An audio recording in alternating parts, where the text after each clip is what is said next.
Del escritor Hernán Rivera Letelier. El libro El Fantasista. Capítulo 2. Las pulperías, además de ser el centro comercial más importante de las salitreras, y a veces el único, constituían, junto al cine, el corazón social de las oficinas. Y era historia escrita que en ellas se llevaran a cabo a principios de siglo las primeras reuniones y conversaciones que luego derivaron en los aguerridos movimientos de emancipación de la mujer chilena.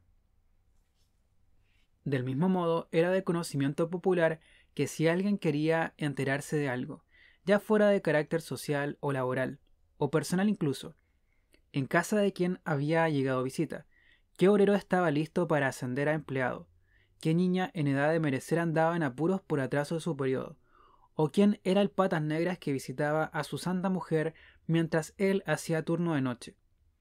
No tenía más que ir hasta las dependencias de la pulpería y parar un poco la oreja. Por supuesto, la de Coya Sur no era ninguna excepción a la regla. De tal manera que esa mañana de martes, el tema principal en nuestra pulpería no podía ser otro que el artista de la pelota blanca y la mosquita muerta que lo acompañaba. En las cajas, en los mostradores, en el rebullicio de las apretadas filas del pan, de la carne y del abarrote, el público femenino se liaba en agitadas discusiones sobre el futbolero malabarista, que además de parecerse al negrito Garrincha, en las piernas torcidas y el modo patizambo de caminar, tenía un aire de semental que daba urticaria. «Oh, dime que no te fijaste, niña por Dios, el tremendo bulto que se le notaba bajo el pantalón de fútbol», y que la niñita cabeza de cobre que lo acompañaba decía atragantándose y mordiéndose la lengua. Las matronas. Debía de tener mucho aguante para resistir los embates de un macho tan bien dotado como ese. Aunque la verdad vecinita linda no le debía costar mucho, pues se notaba a la legua que no eran de los trigos muy limpios. Con las de pelo colorado, cuidado, decía mi abuela, que le iban a venir a contar cosas a ella. Se le oía decir en medio de la bullaranga a la mujer, del pata a pata, que vivía en el mismo sindicato de obreros donde se albergó a la pareja, si ella misma, con sus propias dos orejitas, había oído quejarse toda la santa noche a la colorina pervertida. Para mí que el malabarista le dio como bombo en fiesta hasta el amanecer. Marilina, la bella hija quinceañera del presidente de la asociación de fútbol, en el último puesto de la fila del pan, tratando de hacerse la desentendida, oía todo con una fascinada expresión de asombro. Presa del terror, le decía a su amiga Marieta que se fijara un poco lo buenas para el conventilleo que eran estas señoras, que asimismo irían a hablar de ella si un día se entregaba al Tuni Robledo y le tocara la mala suerte de quedar embarazada. Porque aunque él, de puro tímido que era, todavía no se animaba a pedirle la prueba de amor, ella estaba dispuesta a todo, y él lo sabía perfectamente. ¿Tu padre todavía no sabes que andas con él?, le preguntó intrigada a su amiga. No, aún no lo sabía, y mejor que ni lo supiera, porque su padre siempre estaba diciendo que ella era muy niña para andar pensando en esas cosas. No la dejaba salir sola a ninguna parte, de modo que las pocas veces que se veían era a escondidas. Pero ya faltaba poco para el 1 de noviembre, fecha en que su padre viajaría a Antofagasta. Ese era el día decisivo, dijo. Marieta Piccoli, confidente de sus tormentosas penas juveniles, le dijo, con sus ojos redondamente maravillados, que si acaso sería capaz de entregar su virginidad, así como así, de un día para otro. Cuando Marilina le estaba diciendo que sí, amiga mía, que era lo único con que soñaba todas las noches, sintió que alguien le tocaba el hombro por atrás. Era la loca Maluenda, la famosa mujer de Tarzán tirado.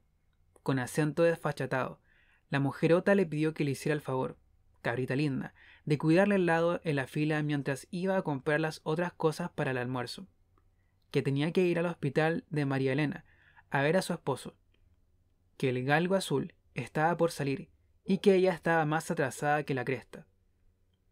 Marilina solo atinó a asentir con la cabeza.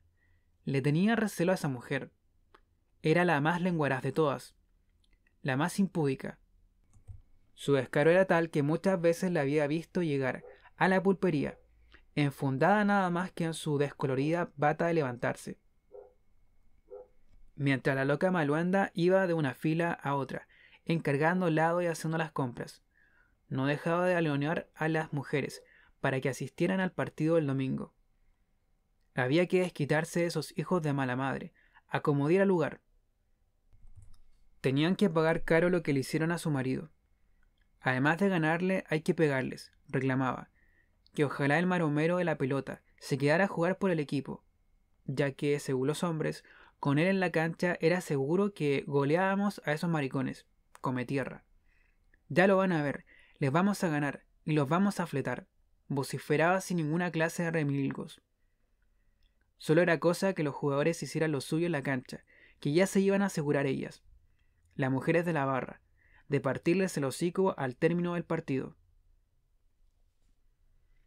La loca Maluenda, una de las mujeres más bravas del campamento y líder indiscutible de la barra femenina, era de las que acompañaba al equipo en todos sus desafíos, ya fuera en casa o de visita. Sus proezas en las canchas pampinas eran legendarias.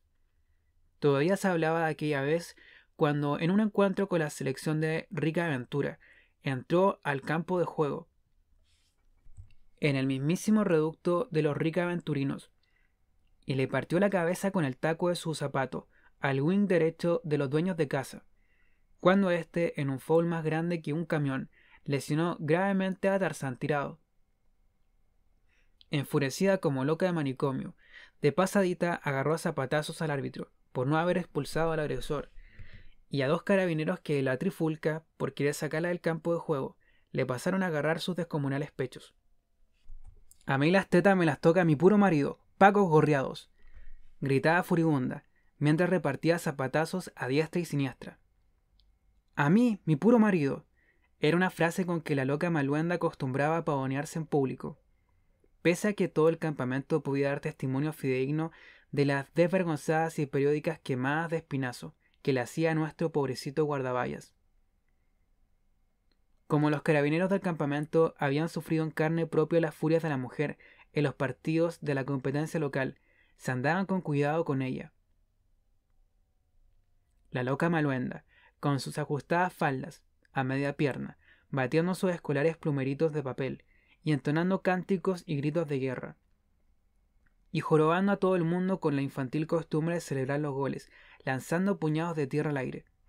Era la que más gritaba y saltaba en los partidos de nuestro paupérrimo campeonato oficial, competencia que contaba apenas con 5 clubes y 2 divisiones, primera y segunda, pero que cada domingo congregaba sagradamente a medio campamento en torno a la cancha. Nuestro campeonato oficial de fútbol era pobre pero honrado, aunque en lo que fallaba siempre era en el asunto de los arbitrajes. Los jueces designados para los partidos casi nunca aparecían, y siempre estaba la jodienda para los capitanes de los equipos de tener que salir a buscar uno entre la gente de las tribunas. De los guardalines ni hablar. Eso era un lujo impensable para nosotros. Sin embargo, en esos impajaritables terceros tiempos que se jugaban después en la mesa de los ranchos, los árbitros, los guardalíneas y hasta la plana completa de directivo de los clubes aparecían como por arte de birloque. No había necesidad de salir a buscarlos a ninguna parte. En estos regados terceros tiempos, las cachañas y los goles jamás fallaban, y todos, cual más cual menos, llevaban a cabo las más brillantes hazañas deportivas que se pudiera uno imaginar. Y tal como en la cancha, se les guardaba el puesto a los más buenos para la pelota, en desmedro de los malitos que siempre llegaban a la hora. A veces estábamos listos para jugar, paisita, pero aparecía la estrella del equipo y nos hacían salir de la cancha sin asco. Allí se les reservaba también el mejor lado de la mesa a estos bolseros del carajo, que al final terminaban tomando más que todos, y nunca pagaban un peso. Además, siempre se nos colaba el loco Cachimoco Farfán, con su inseparable micrófono de tarro, y una salivita espumosa desbordándole la comisura de los labios.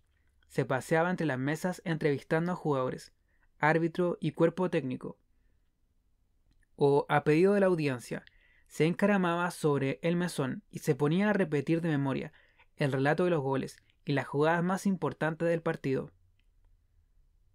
Cuando se emborrachaba y alguien lo hacía enojar, estallaba en una serie de insultos tan estrafalarios que algunos lo jorobaban precisamente para oírselos proferir. Cara de tumor epitelial maligno, con metaplasma cartilaginosa, hijo de la gran purga intestinal, concha de tus ganglios linfáticos, fenilanina hidrolasa y la purga que lo parió, eran algunos de sus favoritos. A veces, con una cerveza en la mano, se quedaba un rato pensativo, y luego, mirando al vacío como si estuviera dando un examen oral, recitaba cosas tales como oncocito, célula epitelial, con un citoplasma acidofílico granular y un gran número de mitocondrias propensas a transformarse en células neoplásicas. A la mayoría de nosotros estas lunáticas monsergas, de policlínico, ya no nos causaban mayor asombro, pero aquellos que lo oían por primera vez se quedaban con la boca abierta, para luego comentar estupefactos que cómo cresta no iría a terminar loco este pobrecito cristiano, con las cabronadas raras que tenía que memorizar. Sin embargo, el que se deleitaba sobremanera con esas súbitas declamaciones de enciclopedia médica era el Tuni Robledo, reconocido por todos como el intelectual del equipo, aunque habría que decir que él muy pocas veces nos acompañaba a los ranchos. Prefería, luego de los partidos, ir a la biblioteca pública o a pararse afuera de la pastelería Ibacache, por si veía pasar de compras a la hija de don Celestino. En las raras ocasiones que iba con nosotros, aparte de beber nada más que refrescos, terminaba enfrascado en la misma discusión de siempre con sus compañeros de equipo. Tomándose la cabeza con ambas manos, se lamentaba teatralmente que cómo cresta los duros de mollera no podían entender algo tan básico.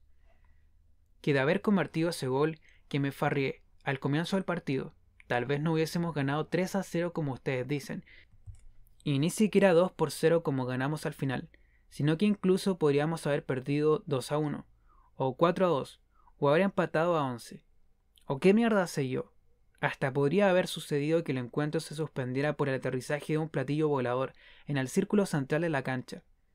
Porque de haber metido ese gol al primer minuto de juego, ¿cómo no lo van a entender los guarizapos de vino barato? El entramado del partido habría variado completamente. Y no solo el entramado del partido. Terminaba preconizándoles con el índice en ristre, sino que hasta habría variado el mismísimo curso de los astros en el universo. En esta parte, lanzándole corchos y calas de botellas, y tapándolo con toda clase de pullas, lo mandábamos a repartirle panfletos a los pacos, que en aquel tiempo de dictadura era lo mismo que mandarlo a la mierda, o mandarlo a la punta del cerro a ver si los jotes tomaban el sol, en traje de baño. Ocurría que en nuestro campamento aquellos primeros tiempos del régimen militar los vivíamos como algo más bien nebuloso, amorfo, aunque no teníamos a los soldados patrullando las calles con sus metralletas, como sucedía en las ciudades grandes. Sentíamos en cambio la sensación asfixiante de ser vigilados día y noche, como si estuviéramos viviendo en una cárcel abierta.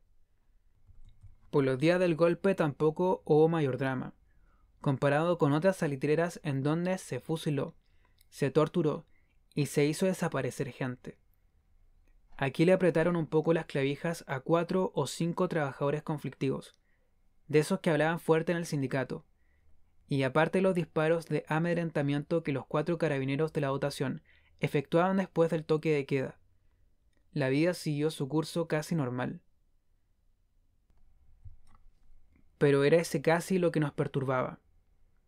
Era ese casi lo que sentimos como un alambre de púas cercando la redondela del horizonte, lo que presentíamos como la mira de un fusil apuntándonos a la nuca, siempre a la nuca, estuviera uno vuelto para el lado que estuviera.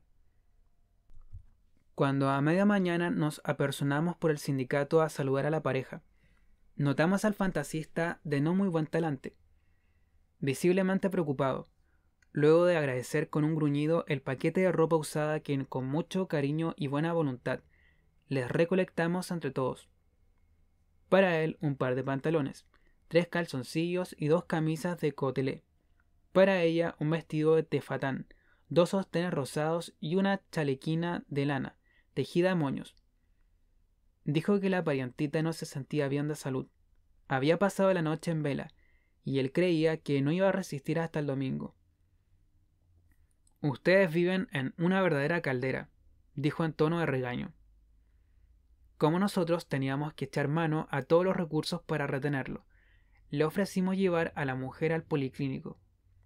Que tal vez, le dijimos con gravedad doctoral, no era por el calor que sufría los bochornos, y lo mejor era que la examinara el practicante de turno. Si se diagnosticaba que la cosa era más seria, le prometimos hacerla ver por el doctor que cada martes y viernes venía de María Elena a visitar a los enfermos más graves del campamento. ¿Qué tal si los sofocos son por otra cosa, amigo mío, y resulta que viene de encarguito de París?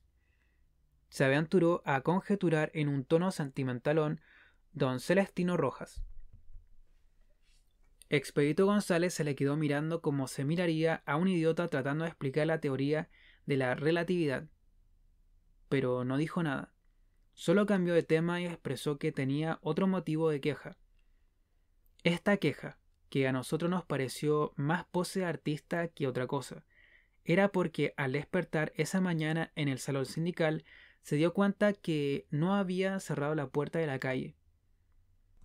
Me parece sumamente peligroso haber dormido toda la noche con la puerta abierta, dijo, abriendo y blanqueando aún más sus ojos desorbitados. Nosotros tuvimos que explicarle, como debíamos hacerlo con cada forastero que nos visitaba, el hecho, para ellos inaudito, de que aquí era común, como en todas las oficinas salitreras, que la gente se olvidara de cerrar las puertas por la noche y se fuera a dormir sin más trámite. Esto por la confianza de hermanos que nos teníamos todos, y porque la delincuencia era una hierba que no se daba por estos pagos.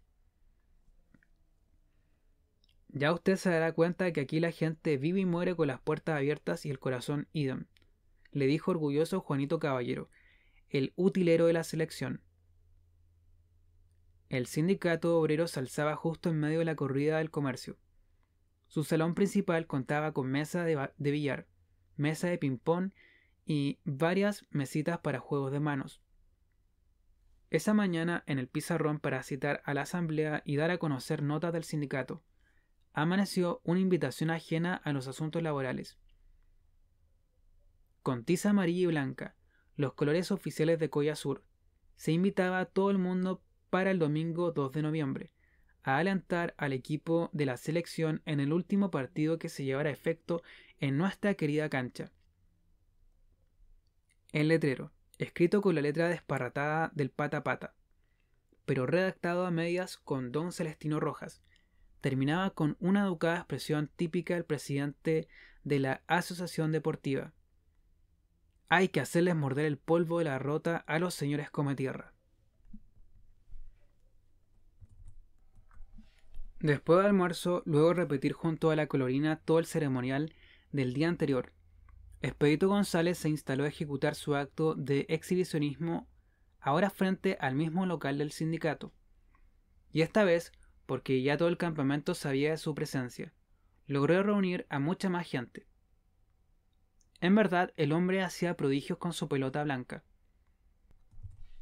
Los preciosismos del Tony Robledo, del Lauchita Castillo o del Pre-1 Gallardo, los jugadores más técnicos que teníamos en el equipo, eran juegos de niños de pecho comparados con sus malabares.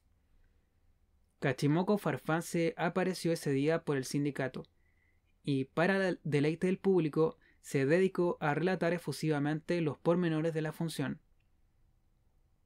Esto pesa la cara de pocos amigos del fantasista, que no denotaba ninguna simpatía por el protagonismo que tomaba el loco del tarro en su acto personal. Se notaba a la legua que algunos términos del relator no le agradaban en absoluto, sobre todo cuando lo llamaba coprólito negro. Electroencefalogramáticas las maravillas. Señoras y señores, pacientes míos, que este coprólito negro puede ejecutar con la de cuero, fenalina, hidrolasa y la purga que lo parió. Aunque al final del acto las monedas reunidas fueron casi el doble que las del día anterior, Esto no mejoró ni un tris el ánimo de la pareja. De ninguna manera sumaba lo que ellos esperaban y estaban acostumbrados a recolectar, según se quejaron más tarde, mientras esperábamos al doctor sentados en un escaño en la Plaza Redonda, frente al policlínico. Como por la mañana el facultativo no llegó, el flaco Lucho, uno de los practicantes del campamento, había cumplido con darle un par de aspirinas y ponerle una inyección en la nalga, tratamiento que daba con afabilidad a todos los pacientes sin importar su dolencia, en especial si eran mujeres jóvenes. Pero esa tarde el doctor tampoco llegó a hacer su visita, cuestión que se repetía con más frecuencia de la que nosotros hubiésemos querido. Y ya no había caso hasta el próximo viernes. Entonces, buscando mantener entretenida a la pareja, los invitamos a conocer la cancha de fútbol, en las afueras del campamento. Así aprovecharían de presenciar una pichanga pampina. Les dijimos, una de esas famosas pichangas que se armaban después de las 5 de la tarde, cuando los obreros salían del trabajo. Fue ahí que oímos hablar por primera vez a la Colorina. Sin dejar de masticar su chicle rosado, dijo que la perdonáramos un poco, pero ella prefería quedarse en el sindicato. Si es que a ti no te molesta, claro, dijo mirando de reojo al fantasista. Si usted quiere quedarse, quédese, dijo él. Es que me quiere dar de nuevo el bochorno, ronroneó ella. Aparte del hecho anecdótico de que la Colorina lo tuteara, y él la tratará de usted, siendo mucho mayor que ella. En ese instante nos dimos cuenta de dos cosas irrebatibles: que Expedito González estaba enamorado hasta las mismas cachas, y que la mujer era dueña de un tono de voz sensualísimo, tornasolado de matices. Todos nos quedamos sorprendidos, en especial el Choche Maravilla, que no le quitaba el ojo encima. ¿Te fijaron, paisanitos?, repetía después, a cada rato, relamiéndose los bigotes de lascivia. Habla como las putas de las películas francesas. Cuando partimos a la cancha, el cabrón del Choche Maravilla se las ingenió para disculparse y desligarse del grupo. Y se quedó en el campamento. Dijo que iría al salón del sindicato a jugar a un tablero de damas con Gambetita, que tenían un desafío pactado hace más de una semana y que ya era hora de cumplirlo. Gambetita era un anciano pequeño, de pies deformes, cuyos botines ortopédicos apuntaban ambos hacia adentro, de modo que para andar debía pasarlos uno por encima del otro. Todo lo contrario a como caminaba Charles Chaplin en las películas. El lisiado oficiaba de zapatero remendón y cosedor de pelotas de fútbol, pero su fama y gloria estribaban en que era el indiscutido campeón del juego de damas del sindicato. Su peculiaridad consistía en que durante todo el transcurso del juego no dejaba de musitar una monótona e intraducible cantinela, especie de mantra personal, con que sacaba de sus casillas a los adversarios. Sentado en una piedra a la orilla de la cancha, Expedito González se maravilló de la descomunal trifulca que constituía la pichanga, con más de 40 viejos por lado. Ahí, en esa colosal majamama de patadas, encontrones y caballazos, eran muy pocos los que se veían jugando con zapatos de fútbol. La mayoría lo hacía con los calamorros de seguridad industrial, de esos con punta de fierro, o con alpargatas de cáñamo, y no pocos de esos salvajes corrían a pata pelada por esa abrupta carpeta calichosa, que era el terreno de juego. Fue precisamente ese desguarnecido campo a pampa traviesa lo que más impresionó a nuestro hombre. Esa cancha en donde el viento y un tierral espantoso hacían imposible cualquier pase al callo o jugada bien urdida, y en la que si alguien se cae, pariantito, me imagino cómo debe quedar derramillado el pobre cristiano. Enternecido con la gritería y la camorra de los 1000 demonios que armaban los viejos corriendo, como desaforados de un lado para otro. El fantasista dijo que le parecía que algunos de ellos corrían solo por correr, sin la más mínima esperanza de llegar a tocar alguna vez la pelota, ni siquiera de casualidad. Nosotros le dijimos, socarrones, que tenía razón, que había algunos viejos que en los ranchos se quejaban de llevar 14 pichangas al hilo echando los bofes detrás del balón, sin haber logrado siquiera darle un puntete de rebote.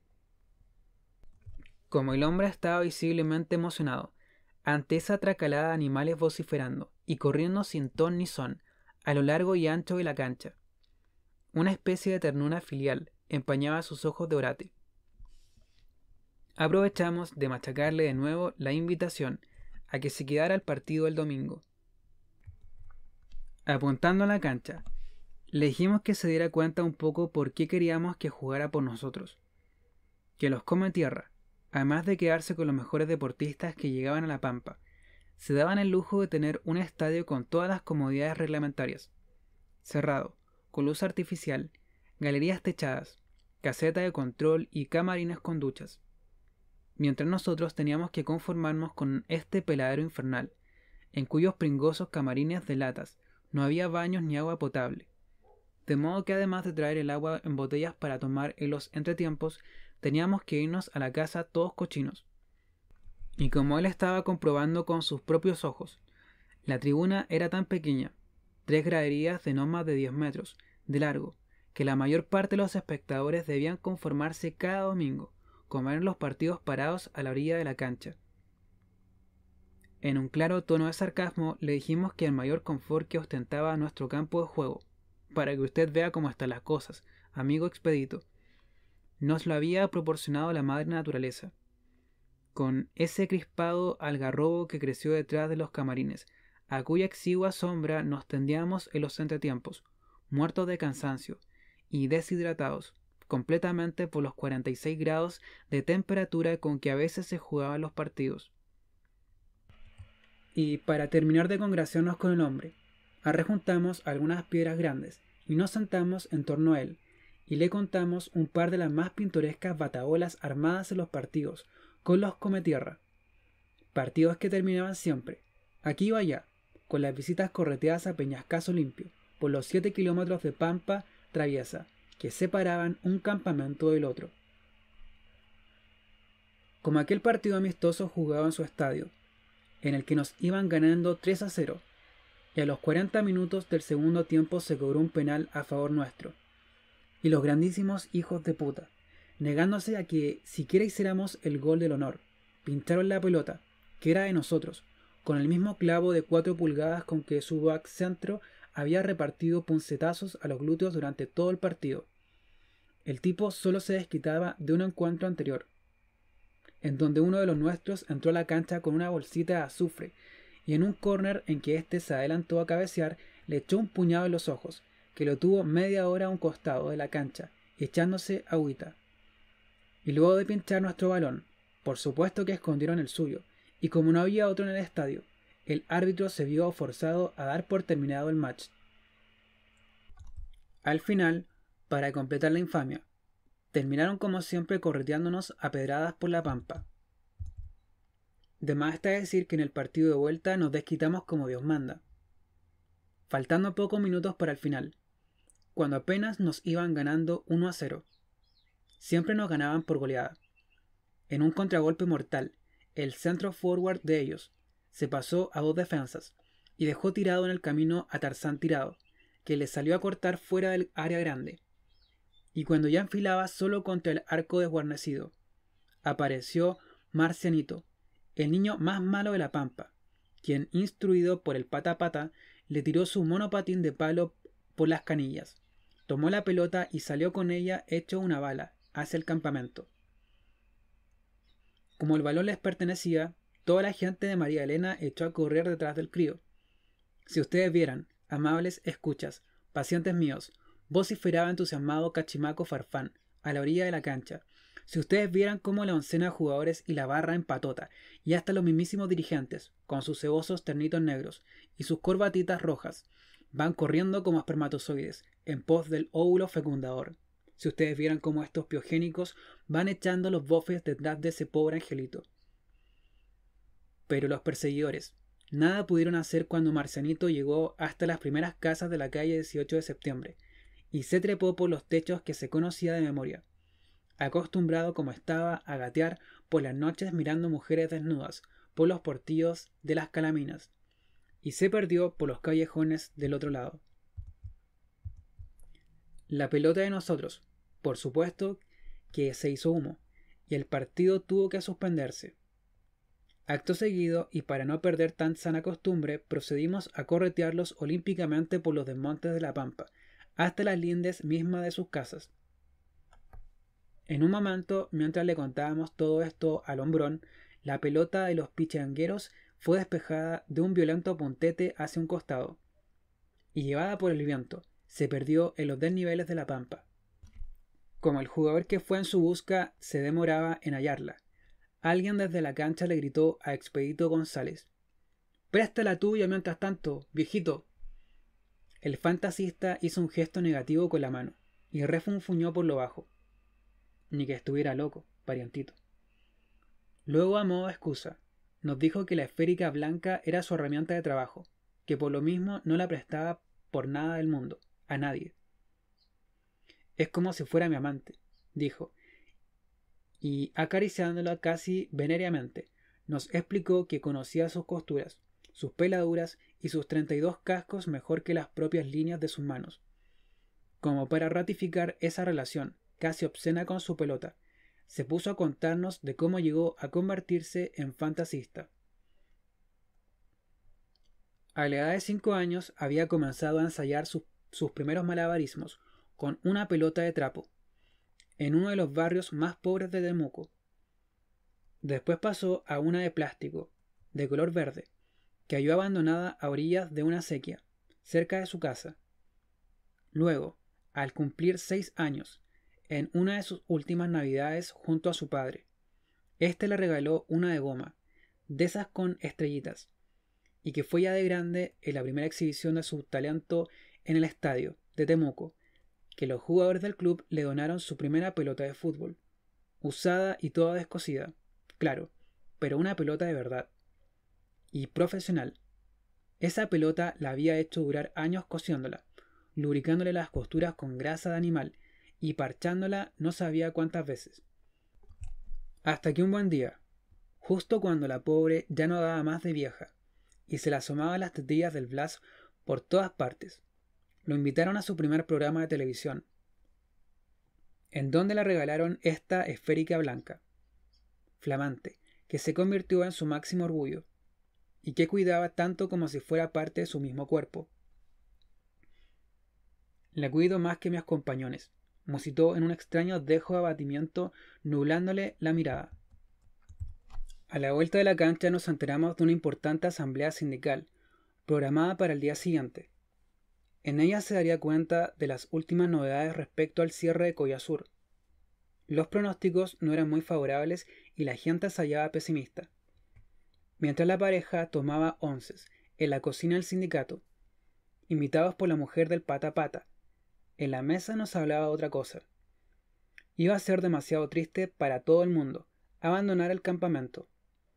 Expedito González, que se notaba de buen ánimo, después de tomarse una taza de té con canela, cambió de conversación y se puso a hablar de fútbol. Alucinado aún por la visión de la primera pichanga pampina que presenciaba en su vida, contó que de niño él había leído mucho sobre la historia del fútbol, y se puso a contarnos cosas que para nosotros resultaban increíbles. Dijo que en tiempos antiguos hubo un juego, de origen anglosajón, que era una especie de fútbol masivo, muy similar a estas pichangas de ustedes, en que se desafiaban y jugaban un pueblo entero contra otro. Se trataba de una batabola infernal, sin limitaciones de participantes, sin árbitro, sin rayado de cancha y sin regla alguna. En realidad, eran unas verdaderas salagardas, en las que todo estaba permitido para llevar el balón a la meta contraria, exceptuando el homicidio, claro. Pero que ni siquiera eso, pues como se daban con todo, siempre los torneos terminaban con algunos muertos y un montón de contusos. Y, según una leyenda, parientitos, la primera vez que se llevó a efecto uno de esos juegos fue con la cabeza cortada de un monarca danés, derrotado en una batalla. Como el fantasista notó la expresión de algunos, rastros de incredulidad. Y es que nosotros no sabíamos si lo que decía era cierto, o solo se estaba carrileando. Dijo que, para que lo vayan sabiendo de una vez los parientitos, los orígenes del fútbol eran mucho más antiguos de lo que el común de los mortales creía, y con la resonancia cavernosa de su voz. Este tipo tiene una voz como de personaje de película de terror, había dicho el Zanahoria, uno de los porteros del cine. Se largó a conversarnos de cosas tan insólitas y extraordinarias, que al final tuvimos que sucumbir a la idea de que Expedito González, además de ser un genio con la pelota, era una especie de erudito de la materia. Nos contó, por ejemplo, que la prehistoria del fútbol se ubica en el Extremo Oriente, concretamente en China y Japón, y por ahí se dio el lujo hasta de nombrar alguna dinastía. Que ya en el siglo V a.C., los integrantes del ejército imperial chinos se entrenaban para la guerra con un juego de instrucción militar, muy parecido al fútbol de hoy. En este juego, una bola de cuero rellena con plumas y vísceras de animales tenía que ser lanzada con el pie a una pequeña red con una apertura de 30 a 40 centímetros, fijada a dos largas varas de bambú. Enardecido por la atención concitada en los presentes, incluida la colorina, que parecía ser la primera vez que lo oía hablar del tema, nos reseñó que unos 500 o 600 años después, en Japón, apareció una forma diferente de juego, una que se seguía practicando hasta el día de hoy. Se trataba de un tipo de fútbol jugado en círculo, mucho menos espectacular que el otro, pero mucho más solemne. Este era en verdad una especie de ejercicio ceremonial, que si bien exigía cierta habilidad técnica, no tenía ningún carácter competitivo, y por lo mismo no representaba ninguna lucha por el balón. El juego se hacía en una superficie de terreno más bien pequeña, en la que los jugadores, dispuestos en círculo, todo lo que hacían era pasarse el balón uno a otro sin dejarlo caer al suelo. Ahí nosotros lo interrumpimos, entusiasmados, para decirle que ese mismo jueguito acostumbraban a hacerlo nuestros futbolistas como precalentamiento antes de entrar a la cancha. El hombre nos miró con el gesto ceñudo de un profesor, interrumpido en su clase magistral, y continuó hablándonos. Ahora de las primeras pelotas, de la historia. Dijo que éstas ya aparecían dibujadas en algunos grabados chinos antiquísimos, y en los murales mexicanos pintados hacia más de 1000 años. Hasta se habían encontrado talladas en el mármol de una tumba griega de 5 siglos antes de Cristo. Que los chinos reinaban las pelotas con estopa, que los egipcios las hacían de paja y cáscaras de granos envueltas en telas de colores, y que los griegos y romanos usaban una vejiga de buey inflada y cocida. Mientras nos decía que en la Edad Media los europeos jugaban con una pelota ovalada, rellena de crines, y que en México la fabricaban de caucho.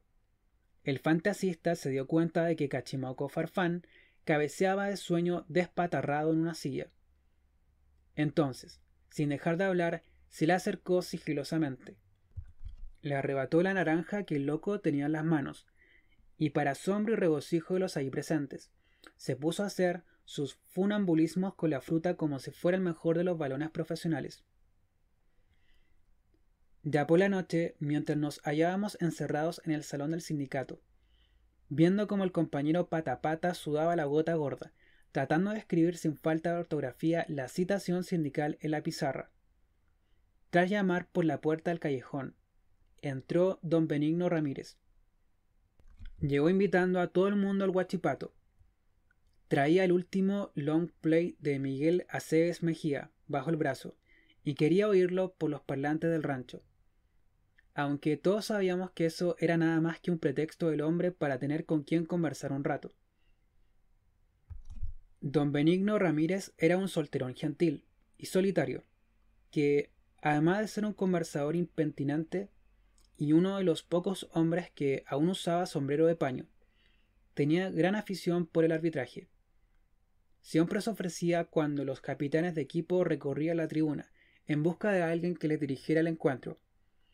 Todos sabíamos que debajo de su camiseta de parada ya traía puesta su negra polera de árbitro, encargada directamente a la capital. Pero solo cuando nadie más se insinuaba, y ya se estaba pasando de la hora, y no había más remedio, se resignaban a entregarle el pito. Es que como juez, don Benigno era más bien singular, rayano casi a lo extravagante. Además de arbitrar sin quitarse el sombrero y de que su edad lo obligaba a dirigir todo el encuentro sin moverse del círculo central para decir cualquier sanción, no solo evaluaba lo fortuito o intencional de la falta en sí, su gravedad o levedad, sino que también pesaba y sopesaba la hoja de vida de los jugadores involucrados, su conducta laboral, su comportamiento social, sus hábitos morales, demasiado falleros en el trabajo, malos vecinos, padres descuidados, boca sucia para hablar, y otras sandeces por el estilo. Y sólo entonces amonestaba o expulsaba o perdonaba al infractor. En el campamento recordábamos siempre aquel partido de fiestas patrias, entre solteros y casados, que don Benigno suspendió antes de que comenzara. Cuando los casados ingresaron a la cancha, al hacer el clásico saludo al equipo rival, en vez de decir 3 ras por los solteros, no hallaron nada mejor que gritar 3 ras por los pajeros, ra, ra, ra. Entonces, como esquite, el equipo de los solteros salió a la cancha, se acercó bien a las tribunas, y ahí, cerquita de las esposas de sus contrincantes, en vez de dar 3 ras por los casados, gritaron a todo pulmón 3 ras por los gorreados, ra, ra, ra.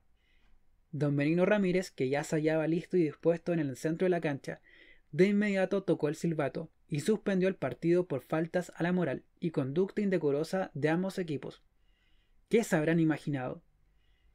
En el rancho, luego de solicitar que tuviera la amabilidad de tocarle su disco, don Benigno Ramírez hizo la pedida para todos, y antes de largarse a conversar ordenó 2 botellas también para la mesa del fondo, donde se hallaban bebiendo en silencio los 4 electricistas del campamento, el cuarteto de beodos más ilustre de la Pampa.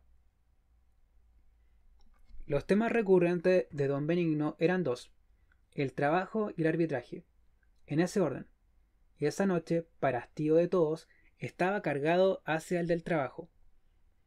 No en vano llevaba 35 años de servicio de la compañía, 35 años sin faltar un solo día al trabajo. Repetían su tedioso modo de conversar, capaz de hacer dormir a una oveja. Los 35 mejores años de mi vida, recalcaba con un amargoso mohín de resentimiento, que le torcía los labios hacia abajo.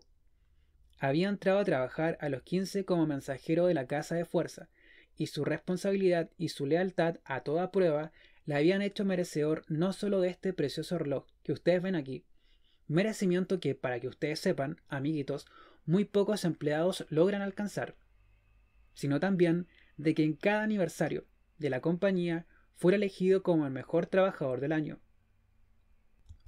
Como era él quien siempre pagaba la cuenta, nosotros, que ya sabíamos de memoria su perorata, nos habíamos hecho de 2 métodos infalibles para mandarlo a dormir temprano. O comenzábamos a llenarle el vaso más seguido, apenas se sentía un poco achispado, se disculpaba muy señorialmente, y se iba.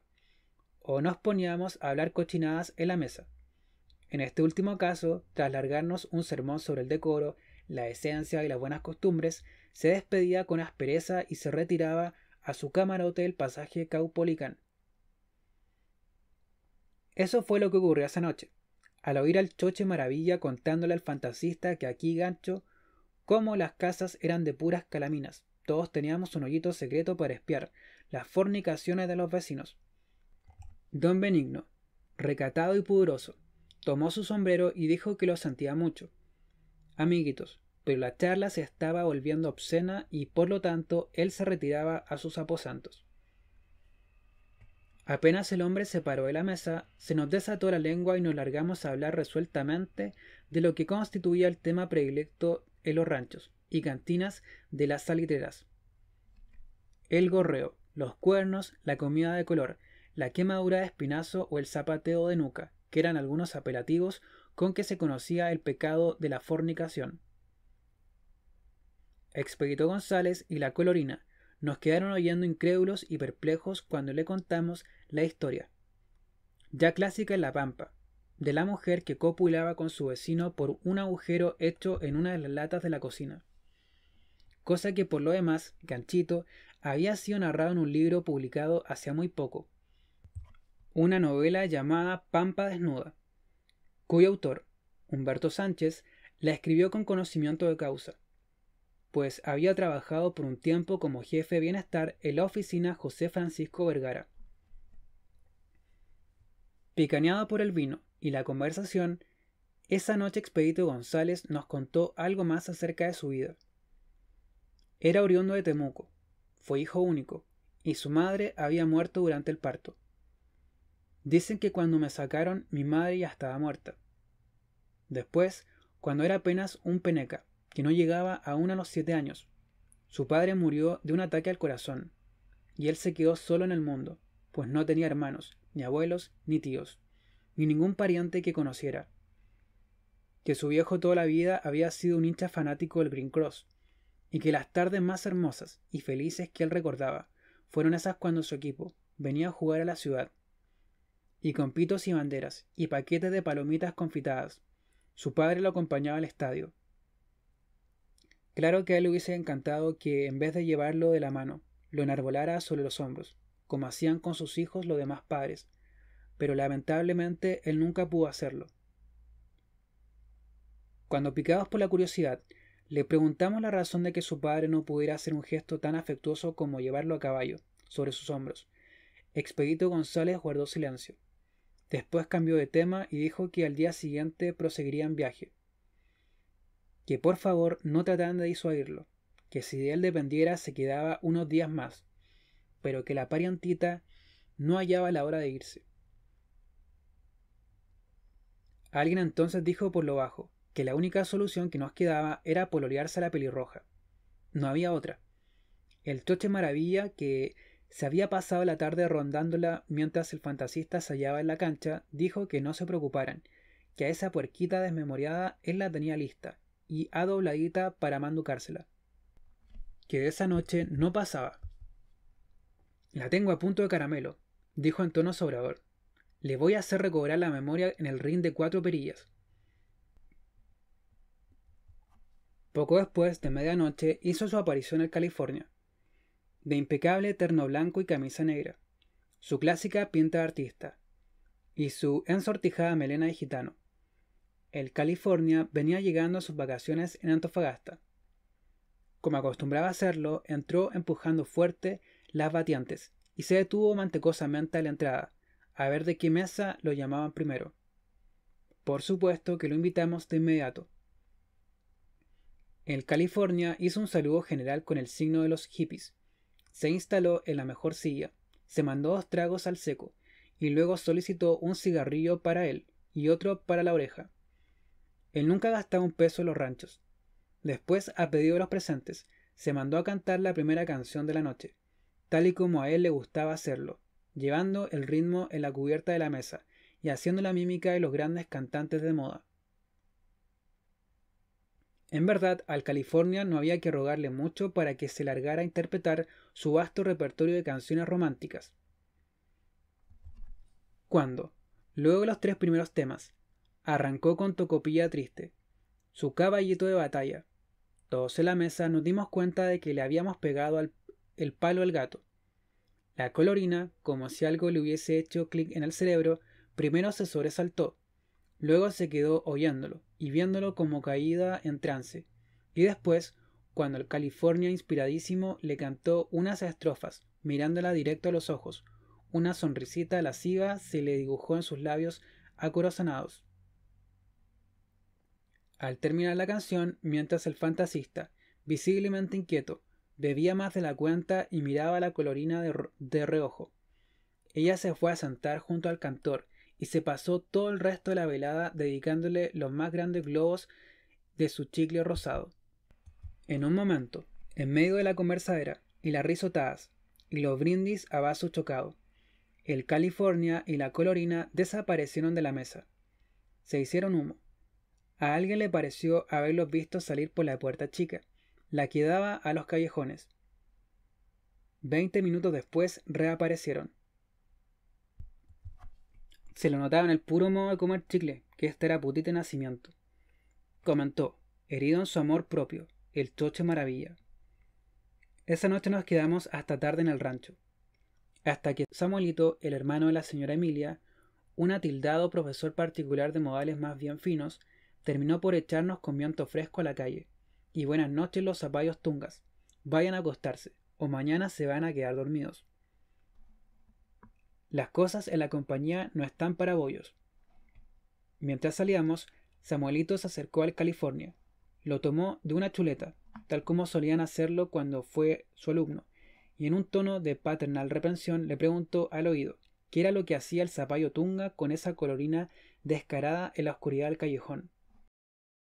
Lo vi todo con mis dos ojitos, le dijo. Aquí estoy, amables oyentes, pacientes míos, auditores de la pampa salitera. Aquí estoy, parado en medio de la cancha, recién rayada. Y tengo que decir que se ve linda la cabrona, con las redes en los arcos, con las banderas flameando en el techo de la tribuna, y sus respectivos banderines en los corners. Se ve linda mi cancha rayada con salitre. Sí, amables oyentes, yo digo que ningún campo deportivo del mundo puede lucir un rayado así de blanco, así de fulgurante, porque el salitre es más blanco que la cal, es más blanco que la leche, más blanco aún que la nieve de la cordillera de los Andes, más blanco que la concha de mis ganglios linfáticos. ¿Qué quieren que les diga? Amables radioescuchas, perdonen la emoción, es que se ve tan hermosa nuestra cancha. Esta cancha en donde en unas pocas horas más se llevará a efecto el último encuentro entre Coyasur y María Elena. Después el viento borrará para siempre y volverá a ser pampa, terreno baldío, peladera del demonio. Para eso esta emoción que me ablanda los huesos. Señora, señor, porque en esta cancha, hoy en unas cuantas horas más, se jugará el más importante partido para nosotros. Y por eso estoy aquí, transmitiendo para ustedes. Por eso estoy aquí, de cara al campamento, mirando hacia sus calles, hacia sus casas, viéndolas como si ya fuera un espejismo, como si ya la hubieran desarmado, como si ya no existieran. Desde aquí puedo ver el frontis del pasaje Caupolicán, donde viven los solteros, donde solo de vez en cuando, y muy a lo lejos, se deja caer alguna putita del puerto para solaz del viejo Tiroyo, ese anciano pegajoso como verruga, que después se jacta de que las hace berrear de gusto. Desde aquí puedo ver las copas de los árboles de la plaza redonda, los pimientos y algarrobos, a cuya sombra los coléricos van a calentar el mate con las chiquillas. Desde aquí puedo ver la torre del reloj, de la pulpería, cuyas manecillas ya comienzan a marcar la hora del recuerdo, la hora del adiós, la hora de nuestra muerte. Amén.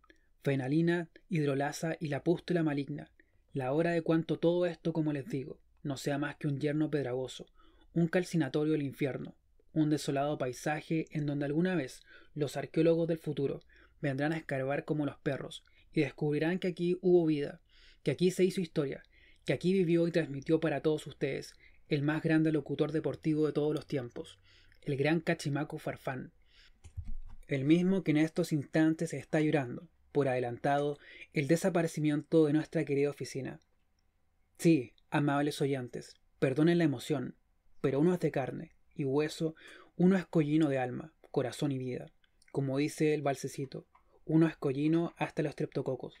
Y no es fácil irse al lugar donde uno ha tenido los mejores amigos, donde uno ha relatado los partidos y las pichangas de fútbol más espectaculares de la pampa entera. Pero ya les digo que antes de irnos, todos a la mierda, antes de desaparecer del mapa, antes de ser solo recuerdo, tenemos el deber moral, el deber social, el deber hipocrático de ganarles este último lance a los cometierra. Por eso estoy aquí, estimados radioescuchas, con el entusiasmo de siempre, con el ánimo de siempre, y con el gentil auspicio de la fábrica de paletas del lado del pelado Thompson. Las paletas que no matan el calor, pero lo dejan tonto. Con el auspicio también del rancho Huachipato, donde uno se emborracha y se queda pato. Del bazar del sordo Moya, donde usted pide una aguja y le dan una olla. Aquí estoy, señora, señor, a la espera de que llegue la góndola, que trae al equipo visitante. A la espera de que llegue las 4 de la tarde, la hora en que el hombre negro hará sonar el pitazo inicial. Dicen que el árbitro que traen de la oficina Pedro de Valdivia es un papulociento de pelo blanco, que pinta más que la varicela. Aquí estoy, pacientes míos, a la espera de este último partido con los Cometierra, a los que ahora sí les vamos a ganar. Los vamos a golear, y más encima, les vamos a romper el foramen del sacro a patadas. Se lo juro por la glándula parótida del niño Dios.